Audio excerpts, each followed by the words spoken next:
And we're back with Bedtime Stories, Grownup Edition, Concrete Jungle, Part 8.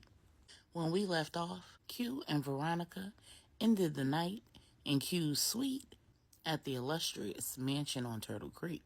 And y'all was pissed off in my inbox because y'all really thought that man was going to take advantage of this woman who he just plied with alcohol. That's not player. Well, the next morning, Veronica woke up mad as hell, just like y'all. She just knew she was getting some. She got up, used the bathroom, and looked at herself in the mirror with her makeup smeared all over her face and got even angrier. She stormed her way into the sitting room of the hotel suite, and it was empty. A room service cart was sitting on the side of the room with a note attached that said, "Enjoy. Clothes are in the closet. Personal care items in the restroom. Checkout is 11. Veronica was pissed, but she was also hangover hungry. So she uncovered the dishes and enjoyed some scrambled eggs, homemade home fries, turkey bacon, French toast, and sipped some orange juice. When she headed to the closet, she was pleasantly surprised to find, all in her size, a pair of skinny black 7 jeans, an Yves Saint Laurent cold shoulder crop top in silver and black, silver Yves Saint Laurent slides to match, with a VS bag hanging from the hanger. Inside was a matching all-black bra and thong set. She re-entered the bathroom. She found a vibrantly reusable bag sitting next to the tub that she missed the first time she entered, filled with some of her favorite products, and some that she'd never even seen before.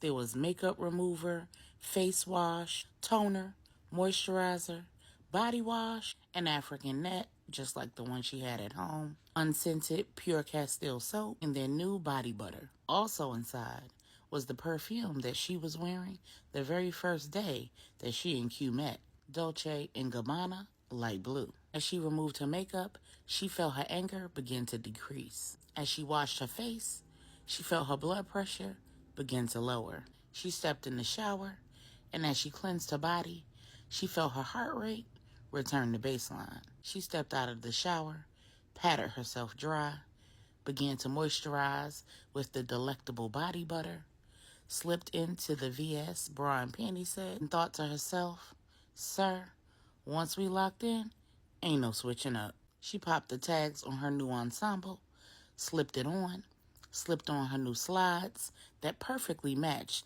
the purse she was carrying the night before.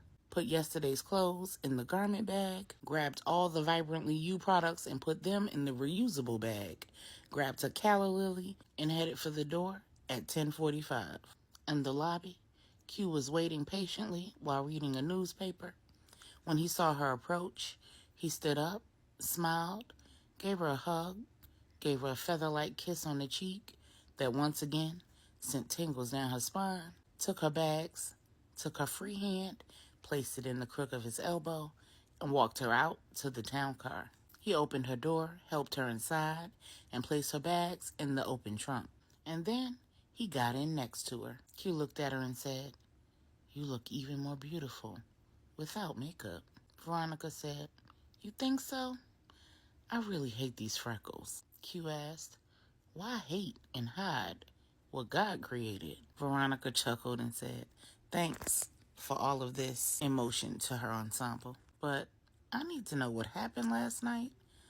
I thought we were having a good time." Q responded, "We didn't?" with an eyebrow raised. Veronica said, "Well, we did, but..." And Q sat in the silence, waiting for her to finish. When she didn't, he asked, "Did you sleep well?" Veronica said, "Surprisingly, yes." They talked for a few minutes about their plans for the rest of the day and the rest of the weekend.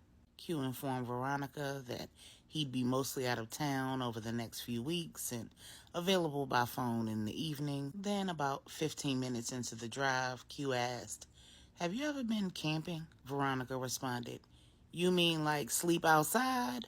No." Q chuckled and said, "My father, my brother, and I actually built a cabin about 2 hours outside of Dallas. Running water, indoor plumbing, all of the creature comforts. Believe me, the Queen Mother would never step foot in it if it wasn't fully stocked and fully loaded. Veronica asked, "The Queen Mother?" Q said, "That's what we call my mother when she's not around to hear us." The two laughed, and Q said, "I tell you what, why don't you meet me out there 2 Saturdays from now, and we'll make a weekend of it. You don't need to bring anything, just yourself and good vibes." Veronica said, "I'll be sure to bring an overnight bag this time, though." Q said, "Right." Veronica asked, "Do you plan to make up for last night?" Q said, "I don't know what you mean." Before Veronica could respond, Q's personal phone vibrated in his pocket. He pulled it out, looked at the caller ID, and said, "My apologies, I need to take this." Answering the phone, he said, "Good morning, my dear." Miss Bella said, "Quincy, your father tells me you had a date last night." Q says, "I did." Miss Bella says, "When did a date turn into spending the night?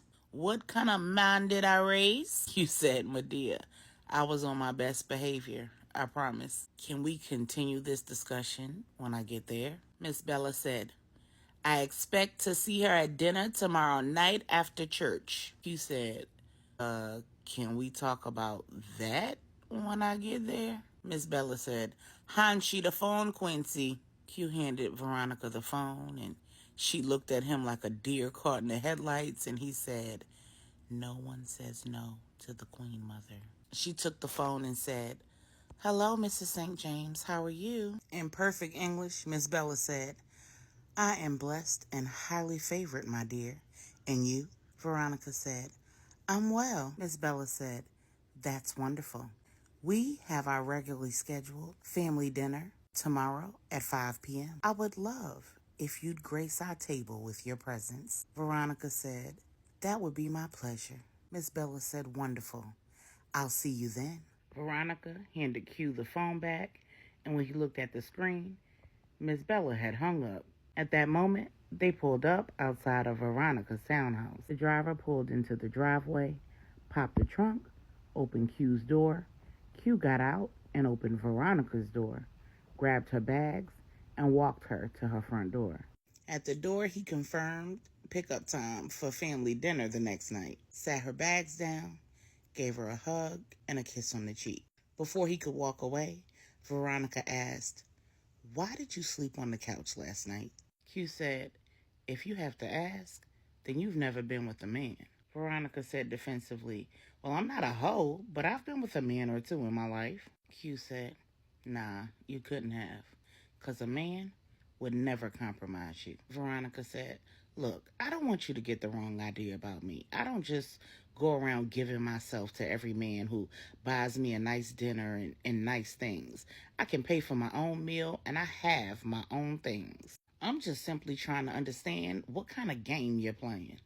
Q walked back up to the door, walked up on Veronica, wrapped one arm around her waist, picked her up off the ground until she was eye level with him, pulled her close, and whispered in her ear, "When and if I take you down, you'll be sober and you'll remember every minute of it, and you'll never forget it."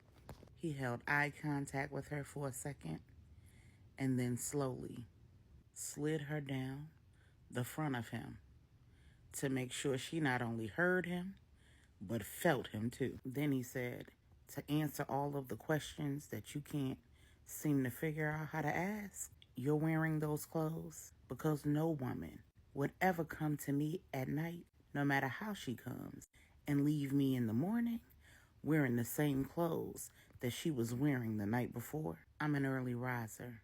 I have a personal shopper. I'm a detective by instinct, so I have an eye for sizes. I'm a patient man. I'm a respectful man. But baby, I'm all man. Now go in the house before I go inside with you." Q brushed his full, warm, moist lips against Veronica's and then licked his lips while theirs was still barely touching, caressed the side of her breast, and walked away. Baby, when I tell you. Her brand new VS thong was soaking wet just thinking about it. Q walked back to the car. The driver held the door open for him. He stepped in. The driver closed the door, got in the driver's side, and drove off. Q immediately made a phone call. What up, Q? What up, L? What did you get on that license plate I gave you? LJ said, is the car still following her? Q said, yep.